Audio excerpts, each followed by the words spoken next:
I cello out for this one because this is in my binder, and I don't feel like getting my music out of my binder, so it'd be a hassle to do that. So the first piece, I'll kind of just like give you tips on is mantras going in concert order. So this is for the cellos, by the way. So at the beginning you have a bunch of G's. Yeah, you have a bunch of G eighth notes, and then you have a double stop. I kind of encourage cellos to shift and move and kind of move a little bit when they're playing, so they can feel the rhythm a lot more. So it's like.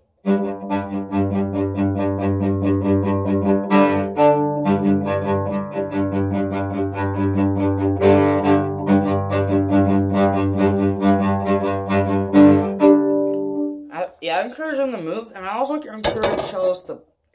I also encourage cellos to bounce their bow into it. So.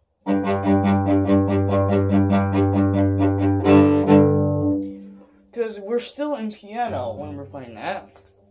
Right, are we? Yeah, we're in piano when we play that. First few measures. So when you bounce the bow, you also get more. It can be a lot harder to control and bounce your bow, but it's more beneficial, especially since when you do the double stop, since it's still in piano, you can do a more quieter double stop, and you'll still be within the dynamic. And you have the same pattern of notes until measure 16. So in the violins have the dun dun dun dun dun dun, and in the cellos we have this rhythm where we have dotted quarter notes until the end of the measure. I don't encourage those notes to be too short, like it's non-existent. Just don't make it as long as the first two. Oh, by the way, the first note is an up bow, so just make sure you're paying attention to that. Since you've already learned this piece in class, I don't know how many tips I could actually give you when learning this piece. I encourage movement when you play this part a little bit. However, at what is it saying? 21, measure 21, you should shift. So I'm giving you a quick example. So it's up bow. So.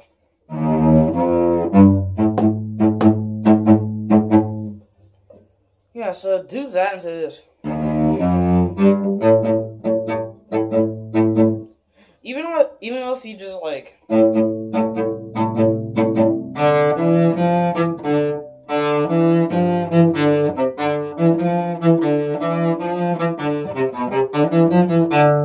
Even though if it's easier to lead into that or moment, this piece,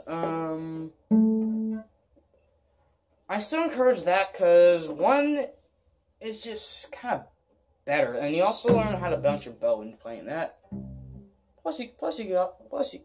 It's also an opportunity to show off.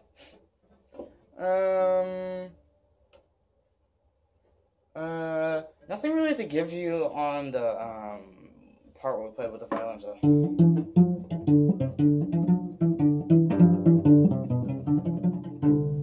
Nothing really to give you on that part.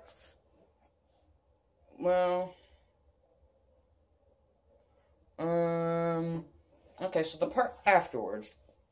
I'm first here as a note, so I play the top. But remember, cellos, it's a B flat, so don't be going playing B naturals unless it tells you to in the piece. And then after that, so we have a.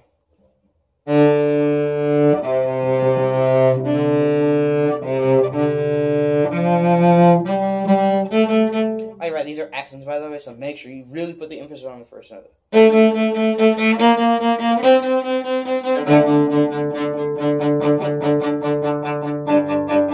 Then you go back to the first rhythm we had the first one. So.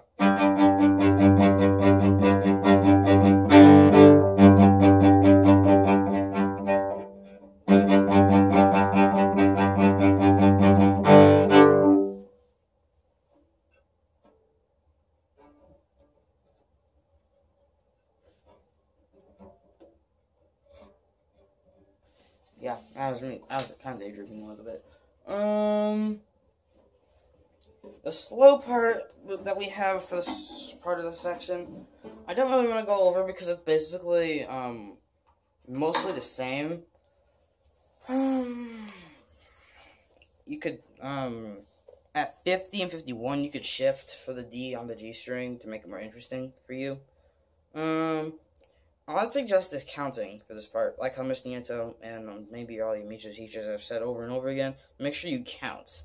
And one thing that I'm glad to hear from Miss Nieto's thing is that a lot of you guys in my class were listening to the violins, and I really like that because that means you know when they come in, and you know your part as well. So, and that means more communication with the players and your peers.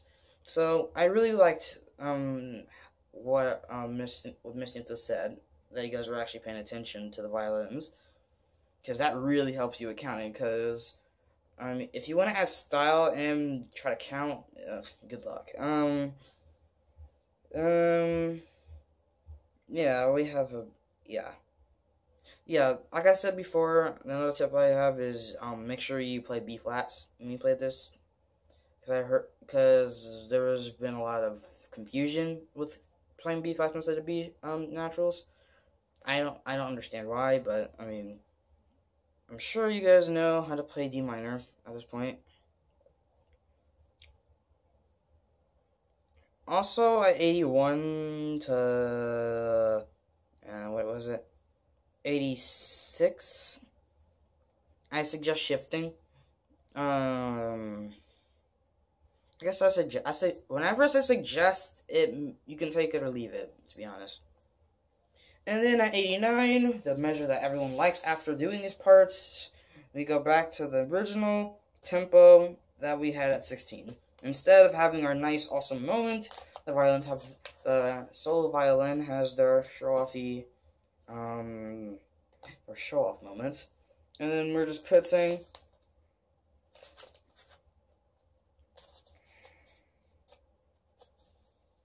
What else I suggest? Yeah, the reason why I'm suggesting a lot of shifting is because I really want you guys. This is more catered to my peers at school than to the general public. But the general public, keep your eyes on this video. Please pay attention as well. That was kind of weird. Yeah, I really encourage shifting for you guys. Yeah, especially if you want to do the LC orchestra or any orchestra, in any high school actually. I really encourage shifting, especially since you might be able to get away with it this year, but at some point you might have to do shifting next year, or if not this year, a few years from now. Then you will have a tough time, because unless if you're a prodigy, which is really rare. So I'm not doubting you could be good. I'm just saying that it's very rare, and not most of the time the case. So I suggest practicing it now, and you'll be good on track, because make sure when you shift, it's in tune. I started shifting back when I was in 7th grade, and that really helped me get some of the harder parts down for this. So that's why I encourage shifting a lot when I do these videos. After we have our pitching moment. Oh, by the way, make sure you keep a nice steady tempo, because you better watch out for those violins and violas. They might rush it to the next world so make sure you keep a steady tempo, and don't try to rush with them. Make sure you keep a nice steady tempo. Don't speed up, because I will encourage others to speed up, like I just explained about a domino effect or something else. I forget now, but yeah. Then at 111 we have our next good moment. So I saw a lot of people got this wrong on their Montrose quiz when they took it. They accidentally played the B natural, so it's supposed to go like this. Yeah, don't forget the accents in this as well. That's a lot of things people get wrong, so.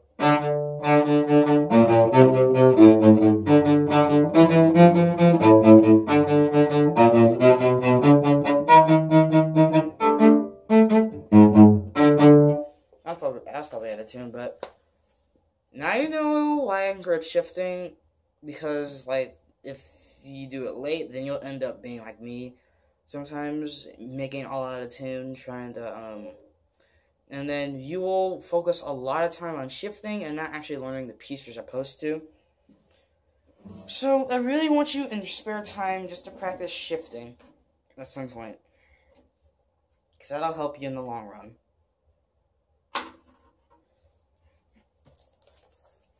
And one big elephant in the room that I really want to discuss right now is, listen to your pieces every day. This is what makes me good at the songs I play, and this is how I learn them so fast. Because I listen, I don't know if this is a Suzuki method or not, but, yeah, I listen to my pieces every day, and that's how I memorize the melodies when we come in, and that's how I also get confused when someone comes in too late or too early. So, like, if you listen to your pieces every day, then you will be at an advantage, because one, you'll know the tempo of the song most of all before anyone else, so you'll have a head start on learning an actual piece. And second, wait, what is it? And no, actually no second. It's basically first. Yeah, tempo, notes, how it's actually played, yeah. Okay, so that's, alright, I'm still mantras. 120 to 131 is about the same, except there's crescendos. It looks different because there's a slash over a whole note, a half note. Keep in mind, whenever there's a slash, that means, like, slash, a quarter note in half, so what do you get? You get two eighth notes when you slash a quarter note in half, so this basically means just slice it up into, eighth notes. So, when there's one line, slice it up into eighth notes, when there's two lines, slice it up to 16th notes, it goes on and on. It's like 256 notes. You won't ever probably play it 256 notes. Then 132. Make sure you have these big fat quarter notes when you play it.